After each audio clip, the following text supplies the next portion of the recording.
നിർണായക പ്രതിരോധ കരാറിൽ സൗദി അറേബ്യയും പാകിസ്ഥാനും ഒപ്പുവച്ചിരുന്നു. പാകിസ്ഥാൻ പ്രധാനമന്ത്രി ഷഹബാസ് ഷെരീഫ് സൗദിയിൽ നടത്തിയ ഔദ്യോഗിക സന്ദർശനത്തിനിടെയാണ് കരാറിൽ ഒപ്പുവെച്ചത്. സൗദി കിരീടാവകാശിയുടെ റിയാദിലെ അൽ യമാമ കൊട്ടാരത്തിൽ വെച്ചായിരുന്നു ഇരു രാഷ്ട്രത്തലവന്മാരും തമ്മിലുള്ള കൂടിക്കാഴ്ച.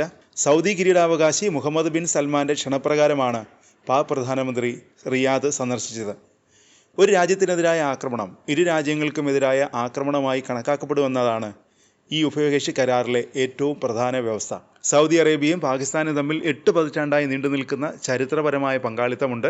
ഇതിനെ അടിസ്ഥാനമാക്കിയാണ് പ്രതിരോധ ഉഭയകക്ഷി കരാർ തയ്യാറാക്കിയിരിക്കുന്നത്. ഇരു രാജ്യങ്ങളും തമ്മിലുള്ള സാഹോദര്യത്തിൻ്റെയും ഇസ്ലാമിക ഐക്യദാർഢ്യത്തിൻ്റെയും പരസ്പര ബന്ധവും ഇരു രാജ്യങ്ങളുടെയും തന്ത്രപരമായ താൽപ്പര്യങ്ങളും പ്രതിരോധ സഹകരണവും കരാറിൽ പ്രതിഫലിക്കുന്നു.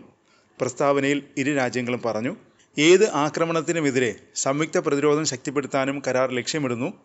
ഏതെങ്കിലും ഒരു രാജ്യത്തിനെതിരായ ആക്രമണം ഇരു രാജ്യങ്ങൾക്കുമെതിരായ ആക്രമണമായി കണക്കാക്കും. ഇന്ത്യയും സൗദിയും തമ്മിലുള്ള ഉഭയകക്ഷി ബന്ധം ഇപ്പോൾ കൂടുതൽ മെച്ചപ്പെട്ടിട്ടുണ്ട്. നിലവിൽ സൗദി അറേബ്യയുടെ 2ാമത്തെ വലിയ വ്യാപാര പങ്കാളിയാണ് ഇന്ത്യ.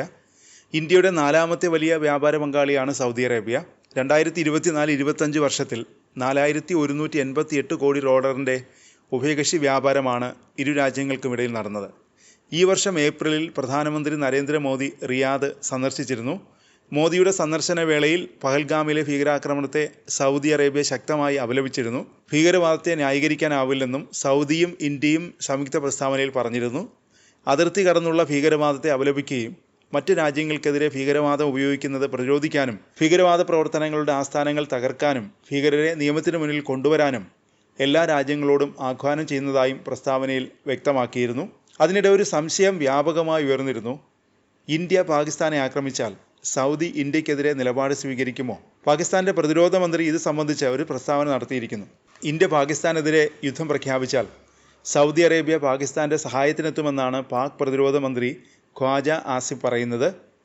സൗദി അറേബ്യക്കെതിരെയോ പാകിസ്ഥാനെതിരെയോ ഒരു ആക്രമണം ഉണ്ടായാൽ സംയുക്തമായി അതിനെ പ്രതിരോധിക്കുമെന്ന് അദ്ദേഹം പറഞ്ഞു. പ്രതിരോധമാണ് സൗദി അറേബ്യയുമായുള്ള കരാറിൻ്റെ ലക്ഷ്യം, ആക്രമണമല്ല. സൗദി അറേബ്യക്കെതിരെയോ പാകിസ്ഥാനെതിരെയോ ആക്രമണം ഉണ്ടായാൽ ഞങ്ങൾ സംയുക്തമായി അതിനെ പ്രതിരോധിക്കും. ഈ കരാർ ഏതെങ്കിലും ആക്രമണത്തിന് ഉപയോഗിക്കാൻ ഞങ്ങൾ ഉദ്ദേശിക്കുന്നില്ല, ഖാജ ആസിഫ് പറഞ്ഞു. പാകിസ്ഥാന്റെ ആണവായുധങ്ങൾ സൗദി അറേബ്യയുടെ ഉപയോഗത്തിനായി ലഭ്യമാക്കുന്നതാണ് ഈ കരാറിലെ മറ്റൊരു പ്രധാന വ്യവസ്ഥ. ഇന്ത്യക്കെതിരെ മാത്രം ഉപയോഗിക്കാനാണ് തങ്ങളുടെ ആണവായുധമെന്നാണ് പാകിസ്ഥാന്റെ പ്രഖ്യാപിത നയം. ഈ നയത്തിൽ നിന്നുള്ള വലിയ മാറ്റമാണിത്.